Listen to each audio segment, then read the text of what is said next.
প্রিয় দর্শক বন্ধুরা, এই মুহূর্তের জন্য শিক্ষা দপ্তরের জরুরি একটি নোটিফিকেশান এবং এই মুহূর্তে এই নোটিফিকেশানকে কেন্দ্র করে কার্যত ব্যাপক জল্পনা কিন্তু শুরু হয়ে গিয়েছে। তবে কি এবার নিয়োগে তৎপরতা? তাই কি এই গুরুত্বপূর্ণ নোটিফিকেশান? অবশ্যই ডিটেলস আলোচনা করছি আর্জেন্ট ভিত্তিতে, তাই ভিডিওটা আপনাদের জন্য ক্রিয়েট করা। ভিডিওটিকে শেষ পর্যন্ত ওয়াচ করবেন, চ্যানেলটিকে অতি অবশ্যই সাবস্ক্রাইব করে নিয়ে সঙ্গে থাকবেন। চলুন কথাবার্তা না বাড়িয়ে মূল টপিকে ফোকাস করে সরাসরি অন স্ক্রিনে গিয়ে আমরা বিষয়গুলিকে দেখে বুঝে নিয়ে বিষয়টিকে আপনাদের সামনে আলোচনা করবার চেষ্টা করছি।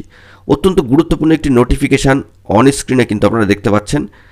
গত 28শে অগস্ট ম্যাট কেসের জাজমেন্টের দিন 28শে অগস্ট 2024 তারিখে বিকাশ ভবন থেকে পশ্চিমবঙ্গ সরকারের স্কুল এডুকেশন ডিপার্টমেন্ট বা স্কুল শিক্ষা দপ্তরের পশ্চিমবঙ্গ সরকারের স্কুল সার্ভিস কমিশনার অ্যাক্ট 1997 অর্থাৎ 1997 অ্যাক্ট অনুযায়ী 5টি অঞ্চলের চেয়ারম্যান বা চেয়ারপারসন নিয়োগ সংক্রান্ত বিষয়ে জরুরি ভিত্তিতে এই নোটিফিকেশান কিন্তু জারি হয়ে গিয়েছে।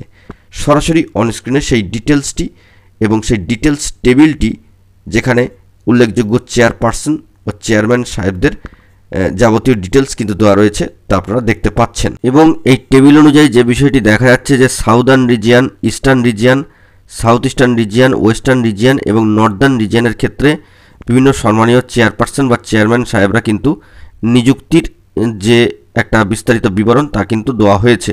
তাদের নিযুক্তির ক্ষেত্রে প্রেজেন্ট পজিশনও কিন্তু দেওয়া হয়েছে যে assistant professor department of education Jadavpur ইউনিভার্সিটির তরফ থেকে রয়েছেন, অ্যাসিস্ট্যান্ট প্রফেসর রামপুরহাট কলেজের তরফ থেকে রয়েছেন, assistant professor West Bengal state ইউনিভার্সিটির তরফ থেকে রয়েছেন, অ্যাসোসিয়েট প্রফেসর সিধু কানহো বিরসা ইউনিভার্সিটির তরফে রয়েছেন এবং পঞ্চানন বর্মা ইউনিভার্সিটির তরফ থেকেও কিন্তু রয়েছেন।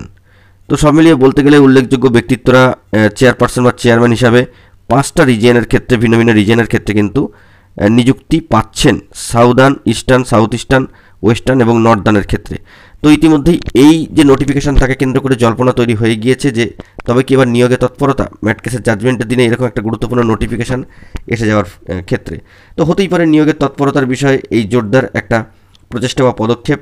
আবার অন্যদিকে আমরা জানি যে TET certificate 2011 TET certificate revalidate করার ক্ষেত্রেও কিন্তু একটা জোরদার প্রচেষ্টা বা অ্যাপ্লিকেশন গ্রহণের কার্যক্রম চলছিল এবং এবারে কিন্তু সেগুলোকে রিভ্যালিডেট করে ফেরত দিতে হবে, সেই বিষয়ে কিন্তু তোড়জোড় শুরু হবে বা হয়তো ইতিমধ্যে হয়ে গিয়েছে, কার্যক্রম চলছে, সে বিষয়ে নোটিফিকেশান আসবে। তাই হয়তো স্কুল সার্ভিস কমিশনের রিজিওনাল দপ্তরগুলিতে এই ব্যাপক তোড়জোড় শুরু হয়ে গিয়েছে।